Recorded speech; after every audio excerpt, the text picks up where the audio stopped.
Jag har ju som en tradition att varje år ta ett porträtt som är som en liten hyllning till myren och hjortronen. För hjortronen är en så himla stark symbol, tänker jag, för det vilda, det fria, det vackra i naturen.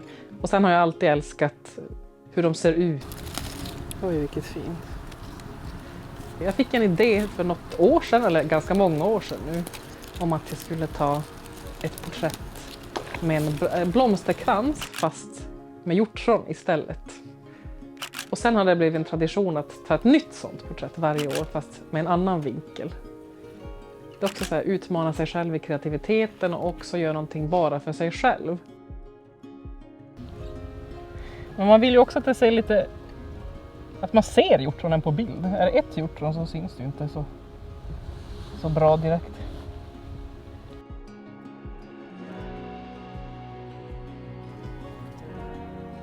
Det är inte AI i alla fall. Det är högst verkliga hjortron. Det största jobbet är ju egentligen det här. Att hålla på och preppa. Sen är det bara att knäppa en bild.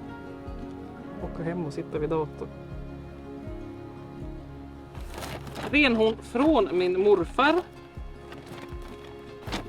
Som bodde i finska Kallo. Så de har nog hängt med ett tag. Han finns ju inte med oss på jordelivet här idag. En del av mig tänkte att det kunde vara fint om man satt och höll i dem. Eller typ så här vila mot dem lite grann.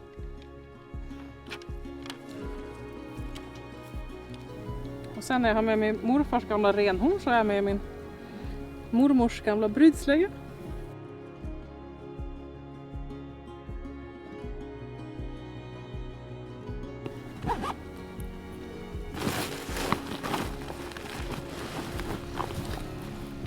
Dansgänget. Det spelade ingen roll att man hade stövlar. Jag måste nog ta de här rackarna och hålla ner de här buskarna. Rison som låg här framför.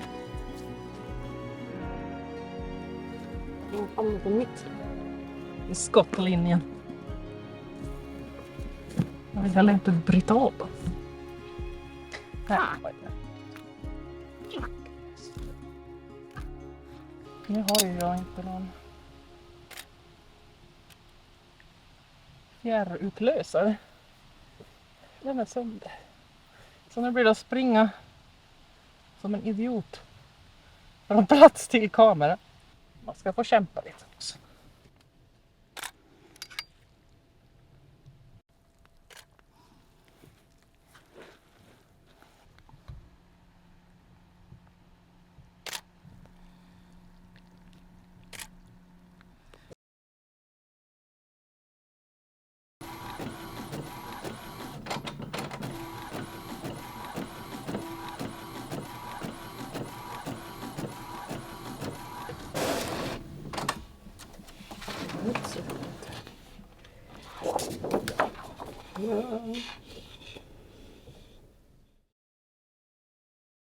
Jag vet att jag alltid har varit en väldigt fantasifull unge. Alltså från att jag varit väldigt liten så har jag älskat allt med liksom film och vackra bilder och varit väldigt så här uppslukad av berättelser och det estetiska. Så jag tror att det här berättandet och att uttrycka mig på olika sätt har funnits med ganska länge. Det har känts som att någonting måste ut, så att säga. Naturen har ju varit väldigt, väldigt central i allting jag skapar. Kärleken till naturen. Så egentligen, när jag liksom föll för fotografin, då var det ju mycket för att dokumentera det vackra i naturen. Naturen är ju så himla central i allt. Alltså kopplat till hur man har vuxit upp och fått lära sig att klara sig ute i naturen, ta hand om naturen. Att man mår bra av att vara ute i naturen. Och sen, den är ju så vacker. Det finns ju så mycket att se på hela tiden. Det är ju som bättre än alla program i hela världen. Man får titta på liksom en vacker solnedgång eller norrsken. Och mycket färger och mycket liv. Så det har nog smittat av sig. Alltså ganska naturligt. Både i mina designalster och i mina fotografier. Att det går som inte att undvika, det är en sån djupt rotad del av en själv på något sätt. Vad annars kan man inspireras av? Så kan jag känna. Så det är så här, hur kan man inte tycka att det här är det finaste som finns, alltså naturen? Det är ens stora kärlek i livet.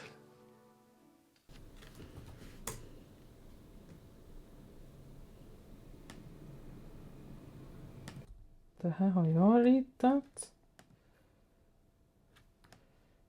Nu ska jag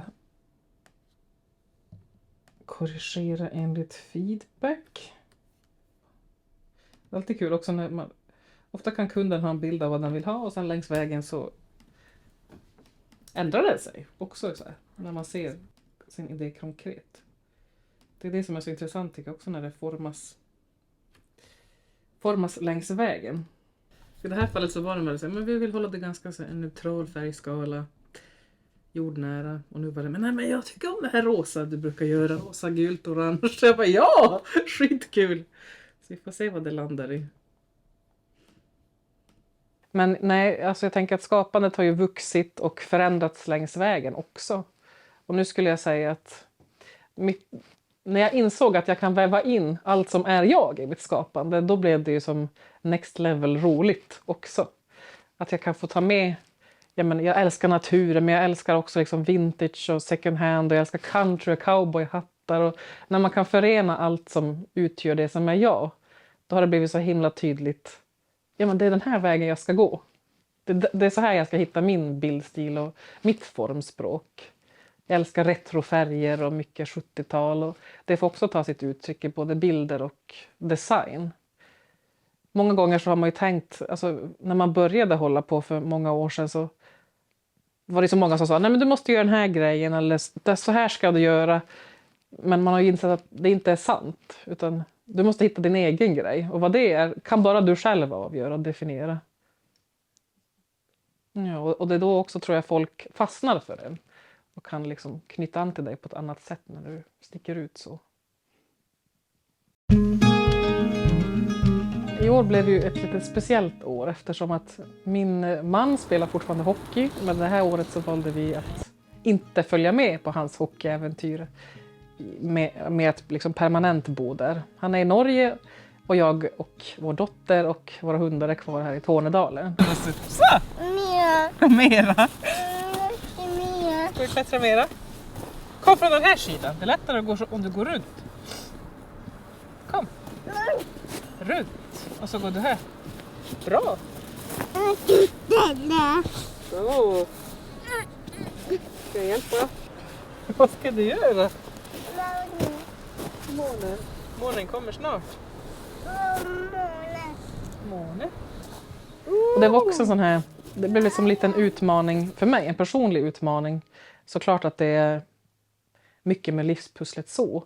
Men samtidigt som jag kände en stor längtan efter att få vara hemma och stanna hemma, då kändes tanken väldigt skrämmande och läskig. Vilket också sporrade mig ännu mer till att faktiskt pröva på det. Att det kändes viktigt för mig att nej, men nu måste jag faktiskt på något sätt konfrontera den här rädslan i att vara här själv. Så han kommer ju hem sen när han kan såklart, även om det inte blir så ofta nu. Och sen åker vi till Norge. Men nej, just nu är jag liksom själv med livspusslet här med barn och hundar och jobb och företag. Så det är mycket och det kan jag inte sticka under stolen men det visste jag ju från början. Det kan ju liksom vem som helst räkna ut att det blir mycket om man är själv med allt. Men det kändes som rätt grej att göra just nu. Det har varit jättelärorikt faktiskt också att prova på. Jag tror att det har varit ett bra steg för min personliga utveckling också att göra det här. Jag känner mig stark och stolt över mig själv faktiskt. Vill du komma till mamma? Titta, där kommer månen. Måne där uppe. Hej. Hej måne. Ja. Månen lyser. Absolut roligaste med mitt jobb det är att jag får göra min grej. Att få jobba med mitt skapande på många olika sätt. Det är någonting man verkligen har drömt om hela sitt liv. Det känns ju otroligt. Ibland får man så stanna upp och vara tacksam också. Jag har skapat det här för mig själv. Och min familj också. Det är... Nej. Det betyder jättemycket. Touhuassa koko ajan. Alltid roliga saker att hitta på, visst.